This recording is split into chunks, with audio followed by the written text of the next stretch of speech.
if you have babies, because then a woman does tend to do more and everything. But if you're just in a regular relationship, there is no fucking difference. Nope. Fuck off. Weinstein came up next. Oh god. And Amanda started to say, if you're stupid enough to go to bed with somebody because you want the part, then don't get the part. Didn't make sense. No.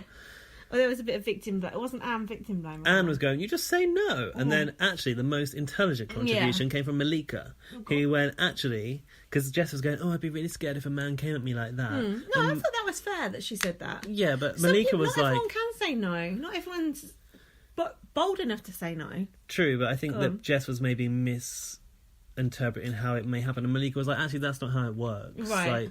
It's like they go, great audition, why don't you come around later and we'll go through the lines together. Okay, yeah. And then it kind of like, you get like lured into it, rather than a man being like, hey, you've got to have sex with me now if you want this role. Yeah. Like, it's more subtle, which is almost that's worse. No, actually. that's true. And I just thought that was really eloquent the way she put it. It was, but I think Jess's point was fair as well, in that Jess would be scared of a man. Yeah, she might not be able to say no because she's so fucking stupid. It's all very well for Anne to go say no because she knows her own mind so well. Mm-hmm. It's obvious Jess doesn't know her own mind. That's true. So yeah, Rachel versus Anne, we talked about this, the Cressida thing and the Thatcher thing. Right. Now, here's a question. Have you ever been roughed up in the chamber? What chamber?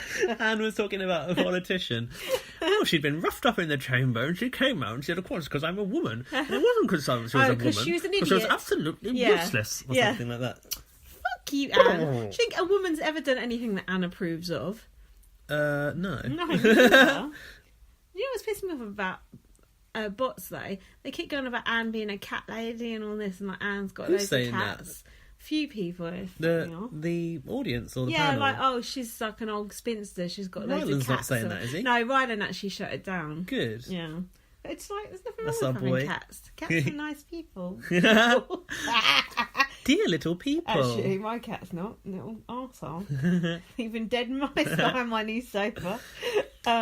Hold on. Rachel said, I know that in this house, no umbrage will be taken. Have you watched Big Brother? I love it when they class it. Everyone always says that, don't they? First night. We'll get on fine. Yeah, we'll go on holiday. Yeah, I was going to say that. And then Rachel went in the diary room and she said she thought oh no, hold on. Fuck, we're still on the first episode. We're fucked. Malika was like, coming to terms with how much technical terms she was learning and coming to grips with the lingo, which was quite interesting. I'm on the wrong episode here. Hold on. Umbrage, yeah. And then God, I'm still on that task. So what task? I would never think. I've just got a quote from Rachel here about the posing naked thing. She said, when you've given birth 3 times in NH hospitals, you haven't got a shred of modesty. That's true. Well, not that I know, but I can imagine that's true. So basically, Anne ended up sleeping on her own in the bedroom because she snores. But was it really because she snores or because she's an arsehole? No, it's because of the name towels. What do you think about that? Surely, Big Brother, I think... Why did Big Brother put name towels down? Name towels is the new word for name tags. Look, if that's Anne's bed and it's got a towel... Big Brother should have said, this is Big Brother. Not on the first night. Don't Big leave Brother it... has allocated the beds according to the towels. So don't leave it 3 days later and then go. No, but on the first night, it's normally, what is it? First come, first free serve. for all. But Big Brother, either that's a rule or it's not a rule. Don't go, it's a rule 3 days later. I don't agree with that. I thought they were being unfair. However, Big Brother would suggest that the bed goes to the person who had the name towel on it. Big Brother didn't actually forcibly say it had to happen, but India bowed to it. I don't like the way they did that flashback of India there, but we'll come on to that. It was stitching her up, wasn't it? But I don't agree with that. India did take the piss out of Anne in this situation. Remember, Anne was getting in a bit of a tears. Anne clearly wanted that bed. I was a bit confused because Anne was like saying I'm ready to move to the other room, but also clearly wanted the bed. So it's like, what do you really want, Anne? Fucking speak up if you want it. You're supposed to be a strong woman. Because I think she wanted to be in the room on her own. But she almost made out as if she'd been shunned. However, she fully volunteered to go into that room and said, hey, I'm a snorer, so I'll go in there. And then in the diary room made out like, I've been banished to the snoring room. The snoring room? And India did this like head wobble at Anne where she took the piss out of her, yeah. I like them two's animosity. But Anne, there's always the David Guest suite if you get stuck. You might not come out there, babe. Yeah, exactly. Anne said that a vote was taken that anyone that snores goes to the other room. I didn't recall a vote being taken. No. And then Anne was asked whether she wanted to win immunity. Oh, yeah. And she said, winning immunity means you're elected unopposed. It means you don't win by defeating the competition. You win because you had your path artificially smoothed. And she said, I like to win against the competition. If you're immune, you're artificially out of it. You're not in there with the competition. That's why I've Your always... Anne Whittaker impression needs work. That's why I've always objected to all women's shortlists. Even though she's in an all-women house and the Year of the Woman. Okay, Anne, settle down, dear. Hold on, that was sexist. Hold on, I've been calling a lot of people dear these days. Dear? Yeah, that's ages. I've even started calling people dear at work. Even boys. In an affectionate way? Yeah, like, all right, dear. That's not affectionate, is it? That's sarcastic. Hold on. Okay, this is when... The next bit was not when India said, hey... It's about bras. Oh, bras on the door. If the toilet was engaged, that was. Alright. I think India approached Anne in the kitchen and went, hey, if when the men come in, you don't want to be in there by yourself, I'll happily give your bed back. Okay. Apparently. High five. High five. Harmony in the house. You got Rachel next. Yeah, she has some amazing lingo. You got some quotes lingo. there? She's got some... Go on. Fucking exceptional vocabulary. She said, after the initial horrific realisation that you're in a hermetically sealed room with cameras on you all the time, you get over it. Mm-hmm. She said about Anne, she may fight... She said she might fight with Anne over politics. She said that. She really knows she's right, and I really know I'm right too. And then she said... she used the word didactic. She said she's didactic. That's good. I had to Google didactic. I'm sure you did. Can you explain the meaning of didactic for the listeners, Lindsay? Isn't it like dogmatic? I don't know. Google told me it means intending to teach. Oh, so okay. As in if you're in there to share your experiences and let the other people learn from you. Well, intending to teach sounds like softer. Didactic sounds like this is the way it is. Do you know what I mean? Didactic. She said she's prepared to agree when she's wrong, which I rarely am. And then she said that's a pregnant... Was it pregnant or pregnant? It's pregnant a word. That's a pregnant pause from Big Brother. Pregnant. Pregnant. Yeah. Pregnant pause, like a big pause. What does that mean? Like a long pause. What, like having maternity leave? Yeah, like being pregnant takes I didn't a while, know that. I guess. How do you not know that? I've never heard of that. That's a pregnant pause from Big Brother. Pause, Maybe you've gone and Big Brother said, Big Brother is always here. To which Rachel said, that's the story of my life, really. That was Did good. she mean Boris? Yeah. that was good. That was very quick. She's an intelligent woman. You're right, I do like her, but the thing is, now the men have gone in... She's not going to survive now. No, not that she's not going to survive, we're just not going to see very much of her. Because she's not... It's true, she's not going to do that much, I don't think. I think her time to shine was these 3 days. Yeah. And that's it. I said on launch night, amongst us, I didn't actually say it on the podcast in the end, that I thought what they should have done is put the men and women in at the same time, but put the men into the other house. And put the women into the main house. And we could have watched them getting along in different contexts. Yeah. And then put them together maybe a bit later. Yeah, maybe. I actually liked the way the men went in because it was like we got another launch night again. It was actually fun. It's a good show, actually. Yeah. Okay. India was in a diary room talking about taking a towel to mean it's the bed and saying that the towel means it's her bed and it's not her bed. India said very, very kind of matter-of-factly. And she said she likes Anne. I don't think that feeling is mutual. And she said she likes people with strong opinions, but not people who are rude and inconsiderate. I think she said that. I might have said it, I'm not sure. And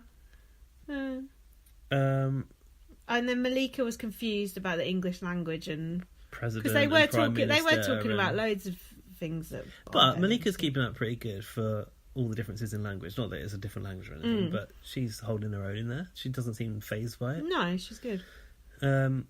And then it came to bedtime, and I've put that Jess was smothering herself to sleep with a pillow. Was she? I think she put the pillow over her eyes because it's very bright in the Big Brother house. Yeah. It was one of the other pillows. And then I thought, oh my God, if you ever go in Big Brother, make sure you take an eye mask. Oh God, that's and essential. Earplugs. And earplugs. Yeah. I sleep with earplugs just normally. So, do you? Yeah. It's not weird having something in your ear. No, because I can't deal with any noise, and I've got that fucking cat coming in at 4 a.m. with a mouse. So I need to put that off as long as possible. No, I like it. It's all quiet and nice. Then I can hear my heart beating. It's like, oh God. That freaks me out. I don't like that. All right, we've got 7 minutes before the show, so let's just talk some shit for a second. Do you think that... I don't know. It's so risky because it's like... They did this all-girls thing and put in all these old people, which was very, very risky. They've gone back kind of to basics in a way. It's been really, really good, but is it too late? Has Big Brother come too far to go back? Yeah. Yeah, I saw a tweet from House of Dylan, and he said, I feel sorry for, like... Dylan from Big Brother Canada? No. He said, I feel sorry for young Big Brother fans who know what Channel 5 have like been making Big Brother into. Yeah. And now they've got real Big Brother. They don't know how to handle it. Like, a lot of people are saying it's boring. I've seen so many people saying it's boring, but all the old fans are loving it. This is the most fucking like stimulating Big Brother I have seen in a long time. They must have like looked at the analytics or something and realised that the old school fans are than new people. Yeah, because really? all the new people went off and watched like Love Island or whatever, didn't they? So they've jumped ship already. But then they're still putting in a few of those types of people. But I think, actually, like, as much as I don't want Love Island people, I don't want Towie people, a few select... I can deal with one or two. A couple of well-selected candidates from those shows, not fucking, Oi, Santa, you've been to Ibiza, Santa, what's her fucking name? Chloe, what's your fucking face? Chloe Ferret. Ferrell, more like Chloe Ferrell. You know, like, those people are going to please that audience. So I don't mind if we've got Johnny, who I happen to think is a complete rubber-faced cunt. I kind of like him. I know you do. I know, but I don't know why everyone hates him. Apparently he cheated on his girlfriend on Love Island. I was trying to get the inside info. A lot of people told us about that. And Andrew said something about women's football being shit or something. Yeah, I remember women's that, but shit. it wasn't much. All football is crap.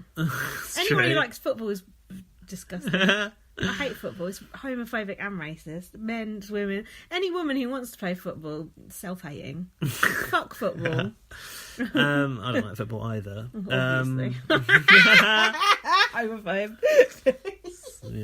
Yeah. What was I saying? I was just trying to find out the background on these people who we didn't know.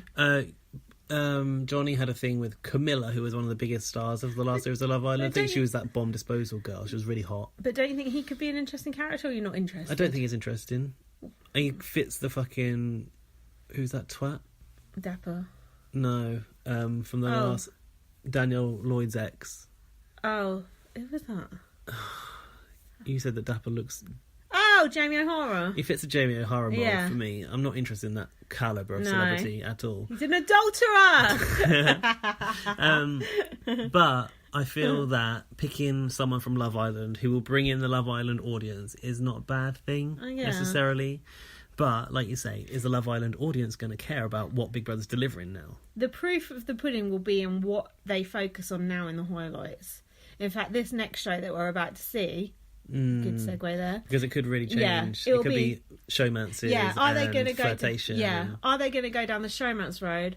Are they going to go down the argument road? Are they going to show interesting political conversations still? I mean, there seems to be been a hell of a lot about sexism and all that sort of stuff this year, including some of those tasks that we'll come on to. But those tasks... Oh, that fixed inhaler thing you got is strong. Fucking hell. I only go for the good shit. Oh, that's making me high from here. Those tasks that were a little bit trivial for the women, I think are going to come into their own for the men, because I've seen a preview of what is going to be, I think, in tonight's show. And the stereotype writer comes back into play. And actually, I think it's going to be fun and interesting, and it's gonna stereotype for a man? What, something that men can't do? Yeah, that women have to do. Okay. Oh, have a guess. Probably give birth or something. Give is birth it? is one of them. Because I hadn't seen that either. There is something to simulate Oh birth. no, giving. they're not looking after those fucking not babies, the one eaters, are they? not one eaters. It's worse than that in a way because it's like an electric shock pad that stimulates your muscles in the way that birthing would. That'll be funny. And I think that's what was there like that? Oh, good. I was thinking of getting his bits waxed. Yeah. Chicken guy, that guy.